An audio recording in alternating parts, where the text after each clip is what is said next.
Have I mentioned that lighting is everything? Well, I'm telling you now. And I'm going to show you how to make the most amazing Edison Bulb chandelier. I created this quick and easy but very cool looking light fixture a couple of years ago when I was in Chicago in my son's apartment. He needed a light in the corner and we didn't want to spend a lot of money. So we were at IKEA and I came across these really amazing socket things, and they're on 15-foot long cords. I made one for him and it looked pretty cool. A couple years after that, I decided to make one for my backyard, and I did it with 9. So if you're going to do this project and you're going to make it like mine, you're going to need 9 of these sockets. These are from IKEA and they're called HEMA.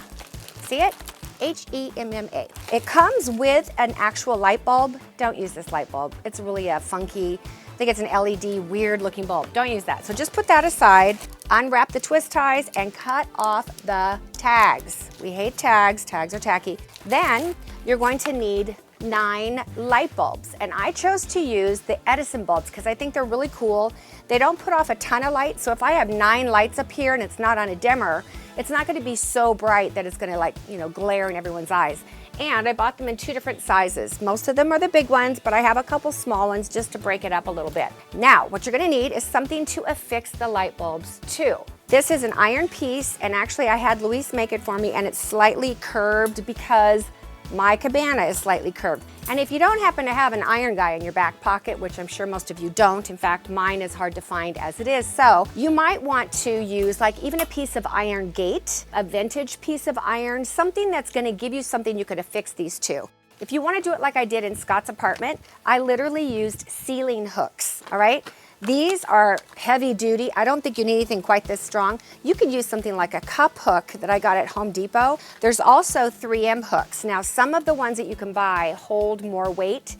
These are not heavy, honestly. They are not heavy. I have used this on a lot of things at Christmas time, and these will not leave a mark on your ceiling. So if you're renting, this may be the direction that you want to go. You're going to want to use some zip ties to keep them in place. So once I get all those 9 cords down, I need to plug them into something. I have 2 power strips, and they are mounted on top of each other. It works great. So those are the ingredients you're going to need, and you're probably going to need a pair of scissors. And if you're like me, you might need your glasses. Step number 1, mount your iron piece or whatever you're going to use. So mine happens to be dead center of my covered cabana area. And it's a good thing it's covered because guess what? It just started to rain. I know that all of my cords are going to end up over on this side. So I'm going to kind of fish this through. And where I start, number 1, is I pick the very center of my chandelier to be my longest cord. Pull this down, it's a little flexible, and I'm gonna get my cord exactly where I want it. So now all of my cord is hanging on the top part. By the way, this is actually a really good project to do with a friend because then they can tell you how high and how low. Otherwise, you gotta get up and down. So I already got up, got down, and made all those height decisions. So when I undid it to do this video, I numbered everything so I kind of remember where it was. Okay, do you see this? This looks like this crazy thing, and it kind of is. But when you make yours, you're gonna pull all the cords over to one side like I did here, and then I just took wire and I wrapped the cords together to make one long kind of cord to take it down to the side. So here you can see, look, mine are all, you can tell even right here that they're at different heights. So I'm gonna start with my center one, and I marked it so I would know which one it is. Can you believe that? The one day I chose to do a DIY, I chose to do an outdoor DIY on the one day that it rains in San Diego. I mean, I should go buy a lottery ticket.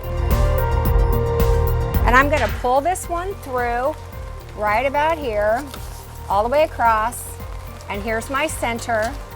And then I'm gonna go right like this. So notice that I'm putting these up right now without bulbs on it because you don't want to break your bulbs while you're figuring this out. So see, here's the length. And cameraman, how tall do you think that is off the table? Guess. 2 feet. 2 feet? Man, I got short legs. Okay, so the way you make a zip tie longer is you take a second zip tie and you feed it through and just go in just a little bit so that you get as long of a zip tie as you can. And then I'm gonna come over here. I love zip ties. They're like the best thing. I wish I would have invented zip ties. Can you imagine? I would be rich. Okay, that these cords run through your iron piece, put it in the location you want and get it to the height and the length that you want, and then secure it.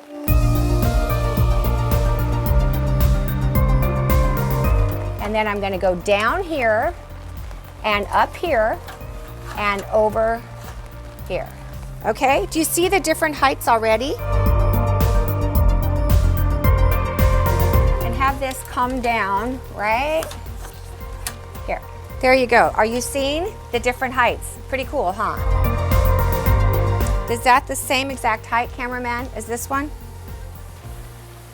No, ma'am, it is not. Good. We're doing good. One of the reasons I wanted to do this particular video right now is because this month in the design sessions is all about lighting. You guys, if there was one thing I could tell you about my projects since I've started out as an interior designer, the one aspect that has made the biggest difference of anything is lighting. So you don't want to miss this design session. So if you're not already signed up, you guys need to go do it. There'll be a link in the description box below because it's going to be the best thing you've ever done for yourself and your family as it relates to your own home interior. All right, so now it's as simple as just putting those light bulbs in. You screw these in.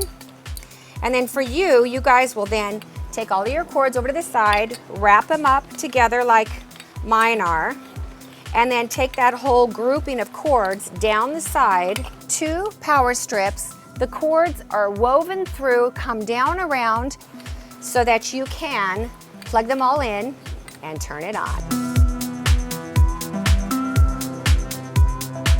I've had this up, I think, 3 years now, and we do get rain occasionally, and I've never had a problem. Same bulbs, they've lasted, I think probably because where they're plugged in is covered, so that part never gets wet.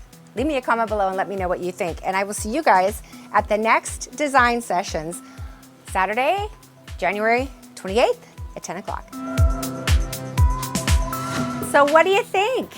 Isn't this amazing? I mean, it's kind of like dreamy, like light. I mean, they almost look like, I don't know, jellyfish coming down at you because of those Edison filaments. I love it. I hope you give this a try.